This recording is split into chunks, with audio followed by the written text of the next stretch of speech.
مدرسہ دار الاحناف کی دی ختمونا زار زار دادا پاک اللہ پا منگا ٹولو احسانونا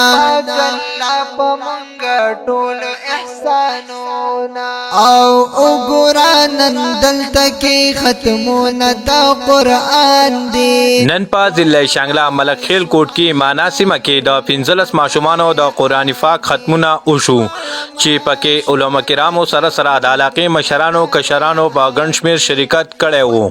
په دې ښکلي او بابرکت محفل کې د مهماني خصوصي پایز د ضلع شانګلې د جمعیت مشر زین الله قاری صاحب شرکت کړی و. بسم الله الرحمن الرحیم. تاسو ګورئ دا د غرب پښتو کې ورته موږ د غرب سوکاړی ویو. د دې غره په دې سوکاړی کې او د غره په دې لمن کې دلته د بنیادی انساني ضرورتو فقدان دی. دلته روډ حالات دادي، دلته به بجلی نه وي، دلته به اوبه نه وي، دلته به بنیادی انساني ضرورت نه وي. خو دا زموږ د دې ملنګانو درویشانو په دې چټایي ناست د علماو کردار دی چې د غره په دې سوکاړی کې یو اداره یو مدرسه قایم ده. مولانا محمد اسلام صاحب هغه ناست دی. دلته ماشومانو طالب با تاسا خي منځ خي کلمې خي دعاګانې خي او هغه د بنیادی ضرورت دین نه واقف کوي. نو دا د علماو ډېر غټ کردار دی او د دې کردار انکار ممکن نه دی. نو ټولو مسلمانانو ته موږ د اپیل دی چې علماو د دې کردار احترام وکړي او دې ته د قدر په نظر وګوري او د دوی د ضرورتو خیال وساتي. الله پاک نه شکریا ادا کوو او د دې په من کې دومره زیانه د الله پاک رحم دی او د نیکۍ توفیق هم الله پاک ورکوي، د ګناه د بچ کېدو توفیق هم الله پاک ورکوي. په دې موږ د قاري صاحب ډېر شکرګزار یو، د اسلام قاري صاحب چې موږ له ټایم راکړی دی او دې وړو ته خپل ځان وقف کړی دی او علم حاصل کړی دی. خو د علم هغه ثمرات موږ ته راورسول، زموږ ماشومانو ته راورسول. نو په دې موږ د اسلام قاري صاحب هم ډېر شکرګزار یو او الله پاک دې موږ له هم توفیق راکړي. الله دې مور او پلار له هم دې وړو توفیق ورکړي چې خپل ماشومان راوړي او په دې مدرسو کې داخل کړي. دنیا سیم پاتې ده، نیمګړې دنیا ده. السلام علیکم قدرمندو کتونکو، تاسو ګورئ مسابشل چینل او زم تاسو رو مختار ساگر. خوګو کتونکو دا وخت موجود یم په ضلع شانګله ملک خیل کوټ کې. بیا په معنا کې دا وخت را سره دلته کې قاری صاحب موجود دی، مولانا محمد اسلام قاری صاحب را سره موجود دی. څوک چې د نن یو کال مخکې تاسو به دغه انټرویو کتلی هم وي موږ سره چې یو کال مخکې دغه فراغت شوی او نن چې انکه الحمدلله هغوی په خپل کلي کې مدرسه کولاو کړې وه. په هغه مدرسه کې نن د 15 ماشومانو ختمونه. نو د ټولو ناول خو قاری صاحب تاسو له مبارکي درکو چې په دومره لږ وخت کې تاسو بیا ماشاءالله خپل په علاقه کې مدرسه کولاو کړه، بیا په هغې کې د 15 ماشومانو ختمونه. څه ویل غواړي؟ نو ټول نه اول خو ستا ډېره شکریا او مننه چې په مسؤل په وخت کې د موږ له هم ټایم راکړو او زموږ د دیني پیغام چې دی په خپل چینل په وسارت سره چې دی خلکو ته رسول غواړي. ستا ډېره شکریا او مننه. او بل دا خو زموږ د ژوند سره تړلې خبرې دي.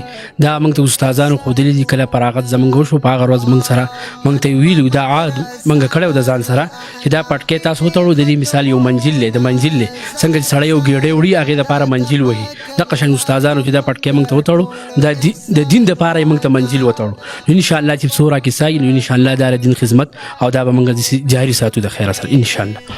قاری صاحب ډېر والدین داسې دي چې هغې په خپلو بچو باندې دنیایي چې کم تعلیم دی په هغې ډېر زیات توجه ورکوي، خو دیني تعلیم چې کم دی د هغې نه هغه ماشومان ډېر لرې پاتې شو. هغه والدینو ته څه پیغام ورکول غواړي؟ نو هغه والدینو ته خو زما دا یو پیغام دی چې هر سړی په خپل هم ښه پوه دی، خو زما سره یو عاجزانه دا درخواست دی چې دا دنیا چې دا فاني ده او دا هر څه پاتې دي.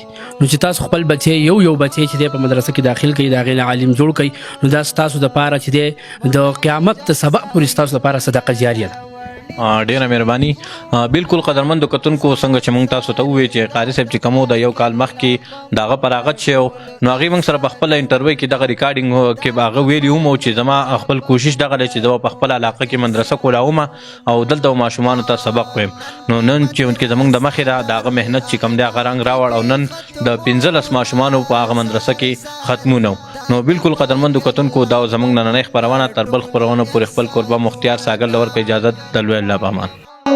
ټولو احسانونه نن په دنیاتي کلی وریږي رحمتونه، هم د ټولو خلکو دی خوشحال بهاد زړونه، هم د ټولو خلکو دی خوشحال بهاد زړونه. ما رحیم الله